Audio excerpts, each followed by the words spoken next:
Hola, mi nombre es Juan Ignacio Campos, soy kinesiólogo y en conjunto con el doctor Jorge Vázquez realizamos el taller de actualización en campaña de invierno y enfermedades respiratorias. El objetivo educativo de este taller es que al finalizar los participantes sean capaces de reconocer las prestaciones otorgadas durante la campaña de invierno en conjunto con los principales síntomas de las enfermedades respiratorias de esta época. Las infecciones respiratorias agudas continúan siendo un importante problema de salud pública y afectan principalmente a los grupos de mayor riesgo, como son los niños, los pacientes crónicos y los adultos mayores. Y presentan un significativo aumento durante el periodo invernal, lo que se asocia a las bajas temperaturas, a la mayor circulación de virus respiratorios y al aumento de la exposición de contaminantes, tanto dentro como fuera del hogar. La campaña de invierno este año inició el 16 de marzo con la vacunación contra la influenza. Tiene 3 fases. La primera fase va desde el mes de enero hasta el mes de marzo, en la fase preparatoria, en donde se preparan las campañas comunicacionales, se entrega información de los presupuestos, se evalúan y priorizan las estrategias y se distribuyen estos presupuestos. La segunda fase, que es la fase operativa, comienza en marzo hasta septiembre y es en donde comienza la campaña de vacunación, se implementa y se monitorean las estrategias, comienzan las reuniones y videoconferencias con los encargados regionales y se definen las acciones a tomar ante un brote o alguna contingencia. Y la última fase es la fase de evaluación, que va desde octubre a diciembre, en donde se analiza y se evalúan las estrategias que se tomaron en las fases anteriores. El objetivo de la campaña de invierno es reducir la mortalidad por causas respiratorias en niños, adolescentes, adultos y adultos mayores. Y dentro de las estrategias está la vacunación a los grupos objetivos definidos para la vacunación antiinfluenza, la educación a la población en temas preventivos como factores de riesgo en cuadros respiratorios, automanejo, consultas oportunas y buen uso de la red asistencial. Y también asegurar a la población la atención en todos los niveles de atención y hospitalización cuando ello sea necesario. El gráfico que se muestra en la pantalla nos muestra principalmente un estudio que se realizó el año anterior en la campaña de invierno, en la semana número 16, en donde nos muestra el agente y el grupo etario más frecuente en la región del Maule. En los menores de 4 años, el agente más frecuente fue la parainfluenza y en los mayores de 5 hasta los adultos mayores la influenza de tipo A.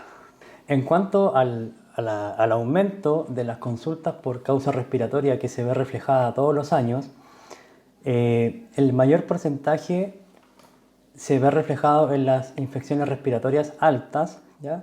Y posterior de eso en la bronquitis o bronquiolitis, correspondiente a un 77% y a un 13% respectivamente. El éxito de la campaña de invierno debe desplegar al máximo nuestra capacidad de gestión y respuesta sanitaria integrada y organizada al modelo de trabajo en redes integrales de la red asistencial, involucrando la educación, la comunicación, la comunidad organizada, el comportamiento epidemiológico y la satisfacción usuaria.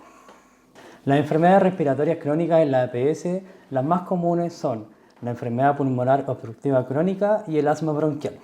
En cuanto a la EPOC, es una enfermedad compleja y multifactorial caracterizada por síntomas respiratorios persistentes y limitación del flujo aéreo, cuya prevalencia y mortalidad están en aumento, representando una alta carga sanitaria y económica para el país. Dentro de los factores de riesgo de la EPOC, el tabaquismo constituye el más importante, atribuyéndose un 80 al 90% de los casos. Asimismo, se calcula que un 30 al 50% de los fumadores desarrollan la enfermedad, cifra realmente alarmante al considerar que la última encuesta nacional de salud en Chile mostró que un 33,3% de la población es fumadora. Entre los factores de riesgo no tabáquicos están la exposición a humo de biomasa, exposiciones ocupacionales a gases y polvo, historias de tuberculosis pulmonar y antecedentes de asma y contaminación intradomiciliaria. El cuadro clínico se caracteriza por un fenómeno inflamatorio de la vía aérea responsable del aumento de la resistencia al paso del aire y que se acompaña de importantes síntomas sistémicos. Los requisitos fundamentales para el diagnóstico de EPOC son síntomas respiratorios crónicos como la tos, la expectoración y la disnea, antecedentes de exposición a sustancias inhaladas irritantes como el humo del tabaco, agentes ocupacionales y humo de combustibles en forma prolongada, y la demostración del lentecimiento del flujo aéreo habitualmente progresivo que persiste después de la inhalación de broncodilatadores.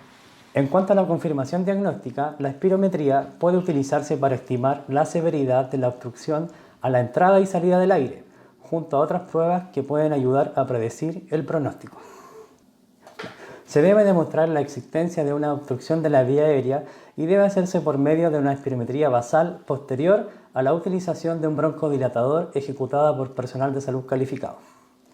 Se considera que existe una alteración funcional obstructiva si la relación porcentual entre el volumen expiratorio forzado en el primer segundo y la capacidad vital forzada es menor del 70%.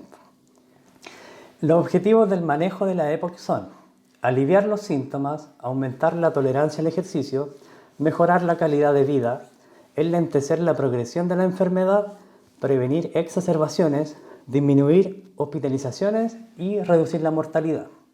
El manejo debe contar con medidas farmacológicas y no farmacológicas, aumentando o disminuyendo su intensidad según la evolución del paciente. Además, debe ser individualizado, integral y multidisciplinario. En cuanto al manejo no farmacológico, el cese de la exposición al factor de riesgo, al tabaquismo en este caso, debe ser la máxima prioridad en el tratamiento de la enfermedad.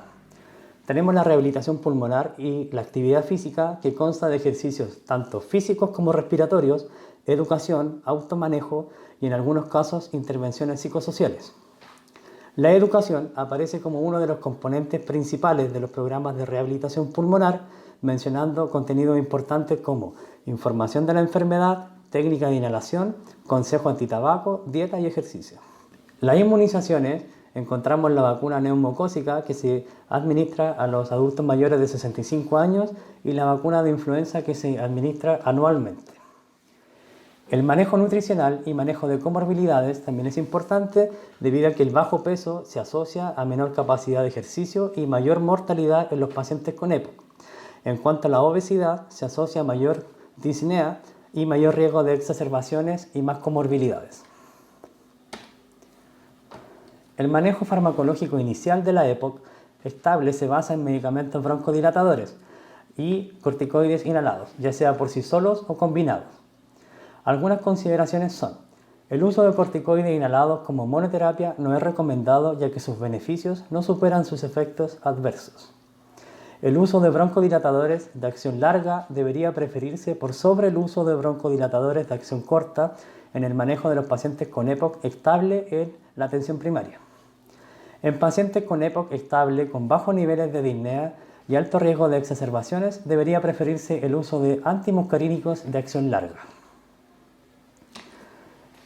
La exacerbación se define como un evento en la evolución natural de la EPOC, el cual se caracteriza por el aumento de disnea, tos y expectoración, mayor que su variabilidad habitual y que son de intensidad tal que motivan cambios en el tratamiento. Entre los factores desencadenantes se encuentran las infecciones, ya sea virales o bacterianas, y la contaminación ambiental y el bajo nivel de adherencia a los tratamientos. El manejo de la exacerbación, en primer lugar, debemos ser capaces de evaluar la gravedad de la crisis, reconocer si el paciente tiene o no algún riesgo vital. Luego debemos identificar las comorbilidades descompensadas. También podemos, dentro del manejo terapéutico, administrar oxígeno a bajos flujos, utilizar aerosolterapia con broncodilatadores de acción rápida. En este caso se da preferencia al salbutamol, 4 puffs cada 20 minutos por 3 veces, corticoides sistémicos por vía oral. Solamente utilizaremos corticoides intravenosos en el caso de no poder utilizar la vía oral, ya que poseen la misma eficacia. Y ante la sospecha de infección bacteriana, podemos recurrir al uso de antibióticos como por ejemplo la amoxicilina. La Iniciativa Global para el Asma define a esta como un desorden inflamatorio crónico de las vías aéreas en el cual muchas células juegan un rol, en particular los mastocitos, los eosinófilos y los linfocitos T. En individuos susceptibles, esta inflamación causa episodios recurrentes de sibilancias, ahogos, pecho apretado y tos, especialmente en la noche o de madrugada. Estos síntomas se asocian con una obstrucción variable al flujo aéreo que es al menos parcialmente reversible, ya sea espontáneamente o con tratamiento. Ante la sospecha de asma, debemos averiguar las siguientes condiciones: historia de asma en la infancia, historia de sibilancias recurrentes, disnea o sensación de pecho apretado recurrentes, historia de tos o disnea inducidas por ejercicio, risa, frío o algún irritante. Alivio inmediato más menos de 15 minutos con el uso de broncodilatadores, alivio espontáneo en corto tiempo de síntomas previos, antecedentes familiares de asma y antecedentes de enfermedades atópicas. Los requisitos fundamentales para diagnosticar el asma bronquial son los siguientes: manifestación clínica de hiperreactividad bronquial, obstrucción bronquial intermitente, cambios significativos del tono broncomotor en corto tiempo y una base inflamatoria crónica de las vías aéreas. Ante elementos de sospecha clínica de la enfermedad, la presencia de uno de los siguientes hallazgos funcionales permiten confirmar la presencia de asma: espirometría con alteración obstructiva, que se normaliza con 4 puffs de salbutamol; espirometría obstructiva que se modifica significativamente en relación a su basal después de la inhalación de 4 puffs de salbutamol. En ausencia de la espirometría, se puede recurrir a la flujometría, que mide el flujo expiratorio forzado, y si este es menor o igual al 70% del valor teórico, que regresa a lo normal con 4 puffs de salbutamol, el resultado sugiere el diagnóstico. Si el PEF menor o igual al 70% del valor teórico, que no se modifica significativamente con la inhalación de salbutamol, pero que se normaliza después de una semana de tratamiento con prednisona y luego de administrar 4 puffs de salbutamol, el resultado también sugiere diagnóstico. En cuanto al tratamiento del asma bronquial, el comienzo de este coincide con la confirmación diagnóstica. El uso previo de broncodilatadores e incluso de corticoides inhalados, sea como terapia sintomática o de prueba por cuadros respiratorios obstructivos, no sugiere por sí solo el diagnóstico del asma bronquial. Es aconsejable iniciar terapia con corticoides inhalados en dosis intermedias y broncodilatadores en forma regular por un lapso razonable, más o menos 15 días, reevaluando el grado de control de la enfermedad y ajustando entonces las dosis de esteroides inhalados. Actualmente se recomienda el uso de salbutamol según requerimiento, lo que permite tener información sobre el grado de control del asma basado en la terapia antiinflamatoria. Hace excepción su uso regular, recomendado en el periodo de recuperación de una crisis asmática, 2 inhalaciones cada 4 o cada 6 horas. Mario Calvo, en el 2019, clasifica el asma bronquial de 3 formas: etiológica, por su edad de comienzo, o por su clínica y su evolución. La clasificación etiológica se basa en el mecanismo productor o desencadenante del asma, siendo posible reconocer en este criterio las siguientes clasificaciones: extrínseca, mediada o no mediada por la inmunoglobulina E; intrínseca, ocupacional, con intolerancia a los AINES y producida por el ejercicio o por la hiperventilación. La clasificación por edad de comienzo, como su nombre lo indica, se fundamenta en el momento cronológico de la vida de una persona que inicia la sintomatología. Puede ser en la infancia, en el adulto o en el anciano. Y la clasificación clínica evolutiva se basa en parámetros como la frecuencia de los síntomas, la gravedad o la respuesta al tratamiento. Quienes utilizan esta clasificación describen las siguientes formas: episódica, persistente, estacional, nocturna, tusígena, lábil o con obstrucción irreversible. Solo para conocimiento, podemos decir que las clasificaciones del asma intermitente o persistente, leve, moderada o severa, que son las más utilizadas en nuestro país, miden los siguientes parámetros: síntomas diarios, nocturnos, tos, disnea, exacerbaciones, asma por ejercicio, ausentismo escolar y función pulmonar. Hola, soy el doctor Jorge Vázquez. Para continuar con el taller de la capacitación de campaña de invierno y de las enfermedades respiratorias, vamos a continuar hablando sobre las enfermedades respiratorias agudas. Según la clasificación de las enfermedades respiratorias agudas, podemos dividir según su localización y según la etiología. Según la localización, si el virus o bacterias o parásitos colonizan por la laringe o por arriba de esta, se clasifica en altas, o si coloniza por debajo de la tráquea hacia los pulmones, se clasifican en enfermedades respiratorias bajas. Y según la etiología puede ser bacterianas, virales y parasitarias. Las formas de presentación de infecciones respiratorias agudas altas, la más habitual, la más frecuente es el resfrío común y la laringitis obstructiva. El resfrío común o rinitis es la inflamación de la mucosa nasal.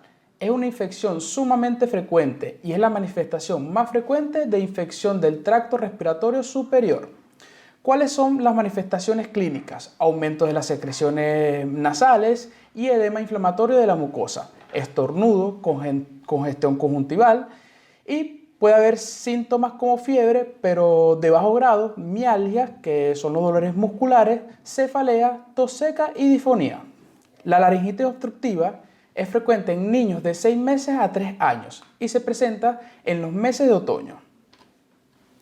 El cuadro clínico de esta patología se presenta con coriza, tos que durante la noche se intensifica y es de intensidad y tonalidad alta, como la llamamos tos perruna, que es la característica de esta enfermedad. Aparece disfonía, afonía, estridor laringio, retracciones costales y en general no hay fiebre, pero si lo está es también de bajo grado. La forma de presentación de las infecciones respiratorias agudas bajas, donde la más habitual tenemos la neumonía y los síndromes bronquial obstructivos.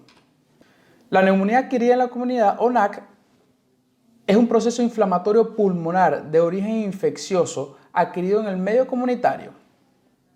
Esta definición incluye en pacientes provenientes de casa de reposo o similares cuando se presentan dentro de las 2 primeras semanas que se internó en este lugar.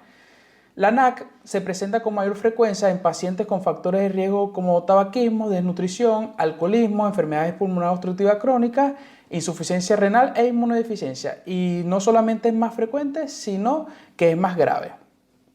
La neumonía adquirida en la comunidad sigue siendo una importante causa de muerte en nuestro país, la neumonía adquirida en la comunidad sigue siendo una importante causa de muerte en Chile, siendo la mayoría de los pacientes tratados en forma ambulatoria en APS. La fisiopatología de las neumonías depende del agente etiológico. Los patógenos como el Streptococcus pneumoniae, el Haemophilus, las bacterias gram negativas, generalmente entran en el tracto respiratorio inferior a través de la aspiración orofaringia y secreciones. Mientras que las bacterias intracelulares como el micoplasma, clamidia, legionela y los virus tienden a entrar al tracto respiratorio inferior a través de la inhalación. La progresión a NAC depende en gran medida del inóculo de las bacterias patógenas, el volumen de estas aspirados, la frecuencia de aspiración y la virulencia que tengan estas bacterias o virus en relación al sistema inmunitario del huésped. ¿Cuál va a ser la clínica de la neumonía? Lo más frecuente es que presenten fiebre, tos, esputo, dificultad respiratoria y dolor torácico. ¿Y cuáles son los signos que vamos a encontrar en ese paciente? ¿Qué podemos objetivar en ese paciente? Temperatura mayor a 38 grados centígrados, frecuencia cardíaca mayor a 100 por minuto, frecuencia respiratoria mayor a 20 por minuto, crépitos y disminución de los sonidos respiratorios. Okay. Los síntomas clásicos de la NAC son la tos, la fiebre y la expectoración. Diagnóstico de NAC. La mayoría de las guías nacionales e internacionales realizan el diagnóstico clínicamente y se puede confirmar radiológicamente. A continuación se resumen las recomendaciones de las diferentes guías. Por ejemplo, la Sociedad Torácica Americana plantea el diagnóstico con la sospecha clínica y el diagnóstico de certeza, o sea, se confirma con unos rayos X de tórax. Si esta no está disponible, igual con la sospecha diagnóstica con la clínica se puede ya iniciar el tratamiento. La guía británica de torácica se realiza el diagnóstico de la ANAC solamente con el cuadro clínico. La guía GES de nuestro país plantea el diagnóstico fundamentalmente clínico y la radiografía es útil para confirmar o descartar el diagnóstico. El Consenso Nacional realiza diagnóstico clínico radiológico. Sin embargo, si existe sospecha clínica, la rayos X no deberá retrasar el inicio del tratamiento. Rol de la radiografía de tórax. Las guías clínicas realizan las siguientes recomendaciones. La guía británica no solicita radiografía de tórax a menos que exista duda diagnóstica o mala respuesta al tratamiento o una sospecha de patología pulmonar base. La guía americana realiza rayos X de tórax en todos pacientes para confirmar el diagnóstico de una neumonía. La guía GES realiza rayos X de tórax a todos los pacientes para confirmar también el diagnóstico. El tratamiento se va a basar en diferentes guías clínicas, pero el Consenso Nacional, acá en Chile, clasifica en grupos a la neumonía. Por ejemplo, el grupo 1, que son pacientes menores de 65 años, sin ninguna comorbilidad o factores de riesgo, se inicia tratamiento con amoxicilina. El grupo 2, que son mayores de 65 años, o tienen cualquier comorbilidad, se inicia tratamiento con amoxicilina, ácido clavulánico. El síndrome bronquial obstructivo. Es una obstrucción bronquial aguda de menos de 2 semanas de evolución. Es de causa viral y estacional que afecta preferentemente a lactantes menores de 1 año. La puerta de entrada es a través de la mucosa respiratoria u ocular y luego se multiplica diseminándose al resto del tracto respiratorio. El periodo de incubación habitual es de 4 a 6 días. El virus respiratorio sincitial, que es el virus más frecuente que hace esta patología, es un agente de alta contagiosidad ya que sobrevive 45 minutos en la ropa y juguetes y hasta 6 horas en manos. ¿Cuál será el cuadro clínico de esta patología? Los síntomas se inician con coriza, fiebre, progresando a los 2-3 días con tos seca, síntomas de dificultad respiratoria y mala tolerancia oral. En lactantes menores de 3 meses puede manifestarse solo con crisis de cianosis o apneas. ¿Cuál es el tratamiento de esta patología? Medidas generales como reposo relativo, adecuada ingesta de líquidos, alimentación según tolerancia. Más que todo se trata esta patología sintomáticamente. Si hay fiebres, damos dosis de paracetamol. No usar nunca los mucolíticos ni antitusivos. Los antibióticos solo se usan si sospechamos de sobreinfección bacteriana. Muy importante las terapias con kinesiólogo si hay hipersecreción bronquial. Hay que darle instrucciones a las madres o a los cuidadores donde hay que volver al consultar si hay signo de alarma, por ejemplo, si persiste la fiebre por más de 48 horas, una tos paroxística, compromiso del estado general o dificultad respiratoria. Las complicaciones que me pueden dar esta patología puede ser una neumonía o una sobreinfección bacteriana. El virus respiratorio sincicial contagia cerca del 50% de los niños en su primer año de vida. Y a los 2 años prácticamente todos han tenido contacto con el virus. Se estima que 2 o 3% de las primeras infecciones requiere atención hospitalaria por su gravedad. Por eso se le considera el principal agente causante de las hospitalizaciones infantiles por infección respiratoria aguda baja y el responsable del aumento de la demanda de atención de salud que ocurre todos los inviernos en Chile. ¿Cuál es el cuadro clínico y los factores de riesgo de gravedad? El virus respiratorio sincicial infecta en los primeros años de vida desencadenando una respuesta inmune deficiente. Al no establecer una memoria inmunológica adecuada, el virus es capaz de reinfectar durante la vida. La gravedad de la infección varía entre leves síntomas respiratorios altos a infección respiratoria aguda baja, grave, demostrada por una hipoxemia con saturación de oxígeno bajo el 95%, o una obstrucción de la vía aérea, aumento de la producción de mucus y compromiso del parénquima pulmonar produciendo una bronquiolitis con o sin bronconeumonía. Se han descrito factores de riesgo de gravedad como la prematuridad, el bajo peso al nacer, el bajo nivel socioeconómico, las displasias broncopulmonares, cardiopatías congénitas, edad entre 6 y 12 semanas de vida, inmunodeficiencias como VIH y en pacientes trasplantados. Hay factores maternos que han sido relacionados con el aumento de la probabilidad del desarrollo de bronquiolitis por virus respiratorio sincitial como el tabaquismo pre y postnatal y bajos niveles de anticuerpos específicos. En adultos, la infección por el virus respiratorio sincitial puede ser subclínica y afectar el aparato respiratorio alto o bajo con distinta intensidad. En Chile es más frecuente durante las estaciones frías, afectando a la tercera edad. En adultos sanos suele producir rinitis y tos que progresan de 3 a 4 días hacia tos productiva con presencia de sibilancias y crépitos. En caso de pacientes con enfermedades respiratorias crónicas se puede desencadenar reactivaciones de EPOC y exacerbaciones del asma. Tratamiento. No existe ningún antiviral específico para esta enfermedad. Solo la ribavirina se ha ensayado en cuadros muy graves en niños, con resultados muy discordantes. Además, sus efectos secundarios son muy importantes. Los medicamentos antivirales, como antivirales, broncodilatadores, corticoides, son de discutible utilidad. El tratamiento base consiste en mantener la vía aérea permeable con aseo nasal y de secreciones faríngeas, facilitar una buena hidratación y una buena alimentación que le permita tolerar los primeros días de la enfermedad, que son los días más fuertes, monitorar la saturación de oxígeno y administrar oxígeno si se requiere. Influenza. La influenza es una enfermedad respiratoria contagiosa provocada por el virus de la influenza A y B. Puede causar formas leves que requieran manejo general de los síntomas o cuadros muy graves que en ocasiones pueden incluir la muerte. Algunas personas, ya sean en edades extremas de la vida o quienes padezcan ciertas afecciones crónicas, tienen mayor riesgo de sufrir estas complicaciones. El periodo de incubación puede ser de 1 a 4 días, iniciando síntomas inespecíficos, comunes a otras enfermedades del invierno, de manera brusca, destacando fiebre de 38 a 40 grados con un pic a las 24 horas y una duración entre 1 a 5 días, tos, mialgia, odinofagia y cefalea.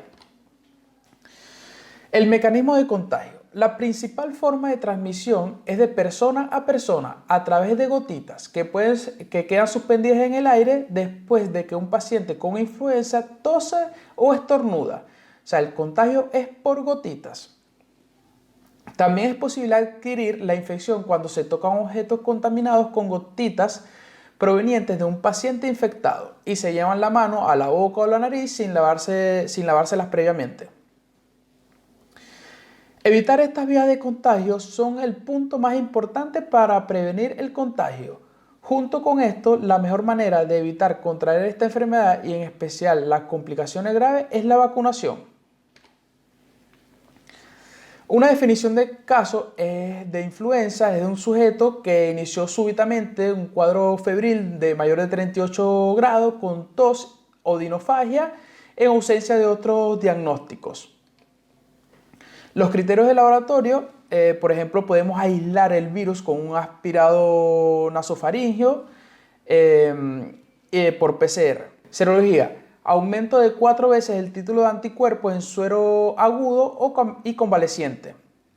La sospecha diagnóstica en personas mayores de 2 años se establece en toda persona que consulte por enfermedad respiratoria con aparición brusca de los siguientes síntomas: fiebre mayor a 38 grados, tos asociada a uno de los siguientes síntomas: mialgia, odinofagia, cefalea.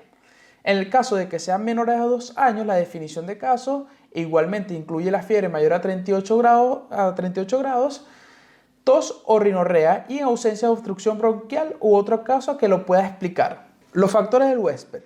¿Quiénes son los individuos con alto riesgo y mayor susceptibilidad a producir una enfermedad grave? Los adultos mayores de 65 años, los lactantes menores de 2 años, embarazadas e inmunocomprometidos. Condiciones de salud subyacente que incrementen la susceptibilidad como asma, EPOC, enfermedades cardiovasculares, desórdenes neurológicos, obesidad y diabetes. Por eso es que las campañas de vacunación reflejan, estos subgrupos son los más importantes en primero vacunar. La confirmación etiológica habitualmente se efectúa mediante la realización de la técnica de inmunofluorescencia. Debe tomarse en cuenta que un resultado negativo no descarta una influenza, en especial en periodos de alta circulación del virus. Otras metodologías disponibles para la confirmación son la reacción de cadena en polimerasa, que es la PCR, y el aislamiento viral. No se requiere solicitar exámenes de rutina en el diagnóstico de la influenza en APS. ¿Quiénes deben vacunarse? Embarazadas, niñas y niños desde los 6 meses hasta quienes cursen quinto básico, independientemente de su edad, adultos mayores a partir de 65 años de edad, trabajadores de plantas avícolas y criadores de cerdos, pacientes crónicos entre 6 y 64 años, portadores de algunas de las siguientes condiciones de riesgo: diabetes, EPOC, asma, fibrosis quística, fibrosis pulmonar, cardiopatías específicamente congénitas, reumáticas, isquémicas, hipertensión arterial, obesidad, insuficiencia renal etapa 4, insuficiencia renal en diálisis, insuficiencia hepática crónica.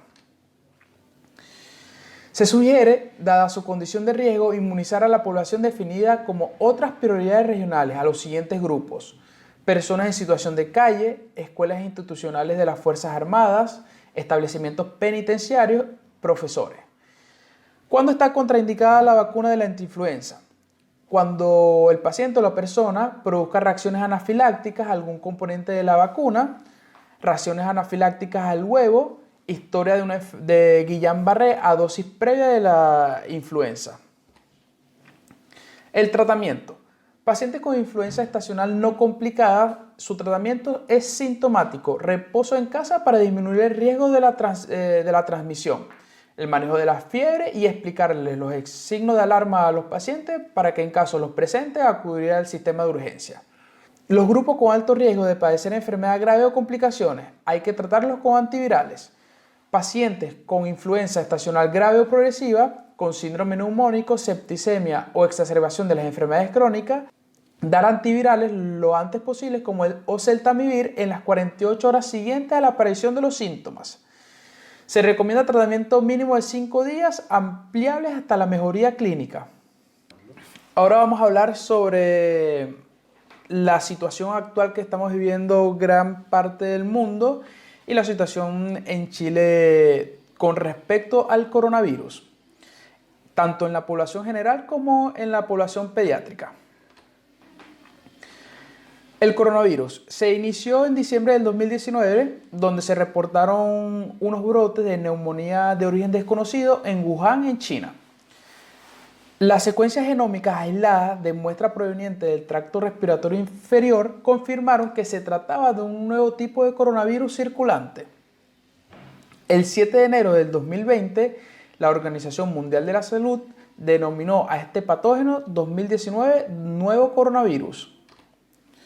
El 11 de febrero, la OMS llamó al virus como SARS-CoV-2 y la enfermedad causada por este virus lo llamó Coronavirus Disease 2019. Tras diversas evaluaciones, el 12 de marzo del 2020 la OMS anunció que el COVID-19 había alcanzado el estatus de pandemia. En cuanto a la ocurrencia de la enfermedad, luego del primer brote que azotó a los países del oeste del Pacífico, se observó un aumento de casos sostenido en el tiempo, afectando en primera instancia a los países europeos y luego al continente americano. Los pacientes pediátricos son un grupo particular debido a que su estrecha relación con contactos familiares los hace especialmente susceptibles a infecciones cruzadas.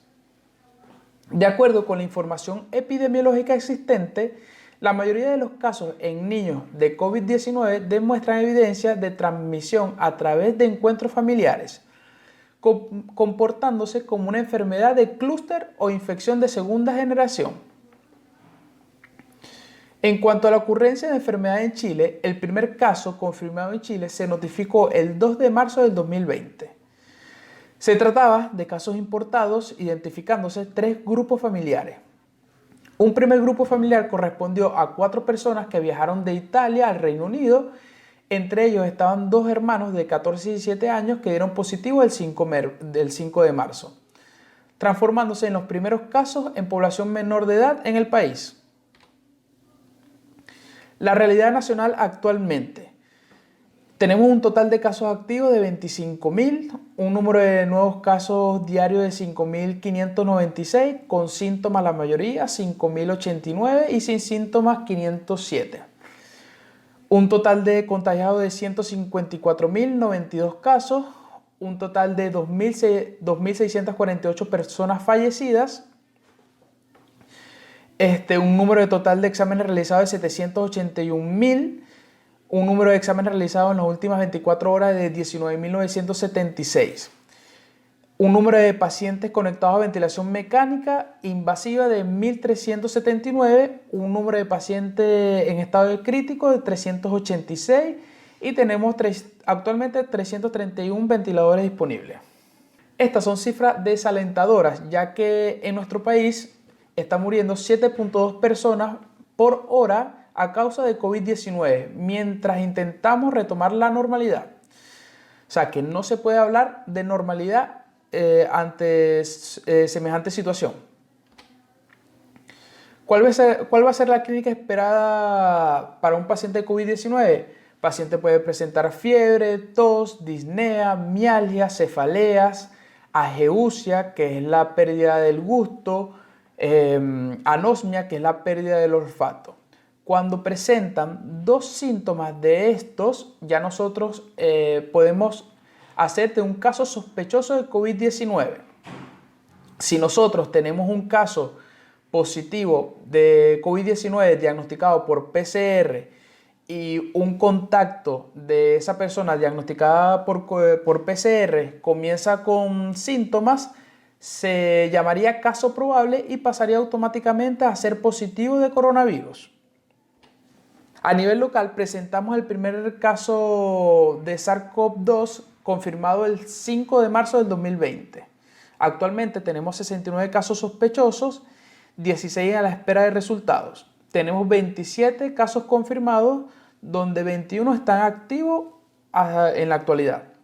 El objetivo de toda respuesta de salud pública durante una pandemia consiste en aminorar o detener la propagación del virus mediante las estrategias de mitigación, que disminuyen el R0 mediante la disminución en la probabilidad de la transmisión, por ejemplo, cerrando las escuelas, disminución del RE, reduciendo el número de individuos susceptibles, por ejemplo, mediante las campañas de vacunación.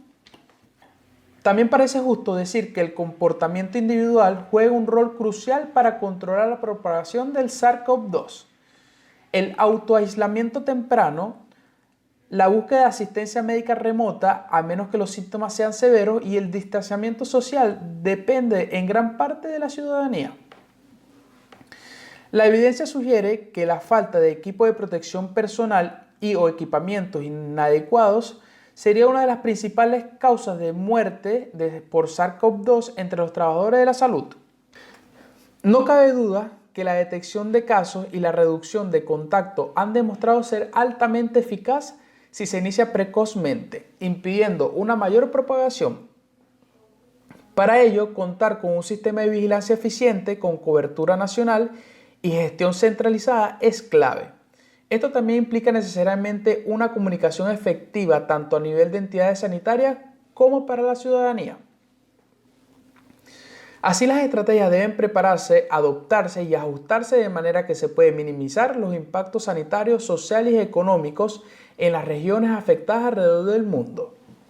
Asimismo, urge que las autoridades locales se aseguren de entregar las medidas de protección adecuadas al personal de salud para evitar que estos enfermen, situación que podría incrementar el progreso de la pandemia.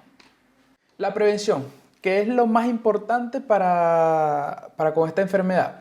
Precauciones estándar. Para la atención de cualquier paciente, incluso si no se sospecha que tenga alguna infección, debemos tener una buena higiene de manos antes y después de atender al paciente, independientemente del uso o no de guantes, etiquetar a las personas como respiratoria, uso de Uso de equipo de protección personal dependiendo de la exposición. Guantes para protegerse de sangre o fluidos, mascarillas para hacer procedimientos estériles o personas con síntomas respiratorios, limpieza, desinfección y esterilización apropiada de los equipos y dispositivos médicos antes de usarlos con los pacientes. Práctica segura de la inyección. Hay que lavarse bien las manos frecuentemente con agua y jabón, ventilar todos los ambientes a diario, cubrirse la boca al toser o estornudar con un pañuelo o con el pliegue del codo. Tenemos que mantener el distanciamiento social a por lo menos 2 metros, evitar los lugares cerrados y evitar los lugares concurridos con mucha gente. Tenemos que tener a la población al día con las vacunas, mantener el reposo en la casa mientras continúen los síntomas, no fumar, no automedicarse, evitar los cambios bruscos de temperatura, evitar tocarse los ojos, la nariz y la boca con las manos sucias.